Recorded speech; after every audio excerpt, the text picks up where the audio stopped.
House coming to you live from Overcast, Livonia. Day 165 of the quarantine. All right, I got the follow-up story. I repeat the follow-up story from the Iowa weigh-in story. Of course, now we've got the Iowa dual meet story. Okay, it's like this. We're wrestling Iowa, so there was no internet, there was no, cell phones, but everybody and their brother knew we were wrestling Iowa, so everybody and their brother is showing up, and I'm like, ooh. So for us, we had a packed house. It was about 3,000 plus fans out in the IM West. And here's how it goes. All right, so we're warming up in our wrestling room. I was out there warming up on our mats. And we're getting ready to get out there, and Phil Parker is giving us a pumper-upper talk. And Phil's like, man, he's going on and on about how we can do this and everything. And we're all like, all right, we can do this. And Phil decides to say, you know what, you want me to go out there and kick Gable's ass? I'll kick Gable's ass. And we're all like, yeah, man, yeah. And I'm thinking, come on, dude, what are you doing? Anyway, so during that speech at the very end, our heavyweight, Don Whip, love you, Whip, decides to release one of his heavyweight toxic green gas farts and breaks the whole thing up. And we're like, Jesus, Whip, come on, man. Oh, he's one of the, I'm sure everyone's got a heavyweight story, but that just stuck out in my mind because I was like, that just broke up the whole party. So after we broke the party up and got our oxygen levels back up, we get out there. So there we go. The whole place is packed. This line, stands are packed. There's people everywhere. Cool. It's going to be great. Starting off, you see, Sutong Tech Day went out there against Zappadel, and, he held his own. I can't remember if it was a pin or a tech or a major, but he didn't win, of course, because let me fast forward. The final score was 38-3. So, and again, our only win was Emilio Collins beat Pfizer. Actually, Pfizer wasn't there that day. He was hurt.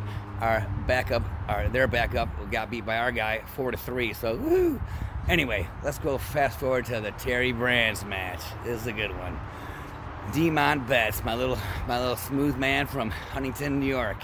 Demo had a slick slide by, and back then, slide bys to me were kind of brand new. They're kind of one of those things like, what's going on out there? How's that work? And I told the story to Terry. He was dying laughing. So Terry went out there, and off the whistle, Terry decided he was gonna frickin' club Demo's head with that first right-hand club that usually could break a horse's neck. Demo shuddered and took it. Hit Terry with a slide by. Terry's hands hit the mat. The crowd goes, yeah! And our whole bench goes, oh, what do you go? And I'm thinking, oh my God, Demo, you are so dead. Terry proceeds to do a slow motion stand up, puts the hand in the back pocket, turns and cuts. And at that point, I literally almost yelled, run, Demo! Run! I swear to God, I almost did, because Demo was like, oh, jeez, here we go. And of course, Terry Brands decided to take the next 4 minutes out of Demo's life to teach him a lesson, beat him with an inch of his life, and then stuck him, wrapped him up. I think he was winning 14-0 or 14-2, and stuck him. So that was a good one. But then we got my little brother Casey, who's going against Tom Brands, and for the first 30 seconds, Tom pushed him to the back of the edge of the line. And Tom took a shot from too far out, and Casey kind of snapped, and then no takedown. And I'm thinking, for a brief moment there, you couldn't tell who the defending national champ was. For a brief moment. Then Brands took him down and stuck him. All right, so then we get to me, and I'm wrestling Troy Steiner. And it's going on first a minute or two, no takedown. And he gives me a single leg. I'm getting horse wrenched in the legs, and I do my little flip turn into him, and the period's over, and I got the reversal, so up 2-2. I'm like, I'm in this match. And then Troy took top, and I don't want to talk about the rest of the match. So anyway, let's move on to Dan Wernsberger. Dan, I love you to death. Dan had never been pinned in the history of his wrestling career. Youth, high school, nothing. That day, Dan joined the club. But anyway, let's move on forward. And, Ryan beat everybody. Chelsea, big deal.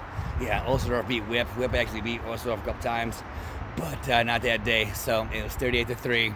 And here's where the urban legend kicks in. Urban legend has it. Mark Ryland, Terry Brands, maybe Tom Brands, maybe Chelsea Big, maybe Steiners can confirm or deny this, but the Hawkeyes were so tough and ruthless. This is a true story. Urban legend has it, they took two little pieces of tape and they made a little X on a Spartan mat during the warm-up. They all put in $10, and they said whoever could pin their Spartan on that X wins the pot. Oh my God, are you kidding me? I'm not sure anybody got the pot, but that's what urban legend has. Oh my gosh! You know what? And truly, backing it up, I think Demo might have had an attempted murder case against Terry Brands. I'm not kidding you. That's what it was. And back in the day, whenever you heard Tom or Terry Brands were wrestling on a mat, you're like, oh man, Brands is on mat 3.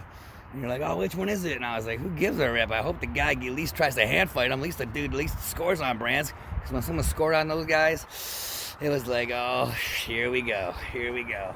And back in the day, when Iowa would win or lose, they would sprint off the mat like they had somewhere else to be. That was sick. Bring that back, Iowa. Coach Krause, get back.